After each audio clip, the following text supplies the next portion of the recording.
everyone, welcome to our channel. We're going to see what is the thing, but before that, do not forget to like this video and subscribe to our channel.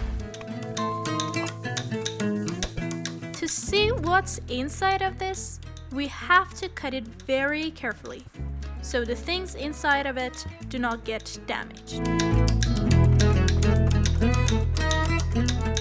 As you can see, when we cut it open, we see a cluster inside of it, where all the buds are together in a perfectly order. These white clusters are called date buds. Just look how they are arranged perfectly.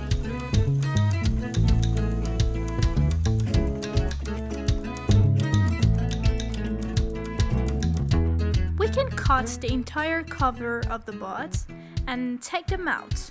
All the buds are placed together in a bunch.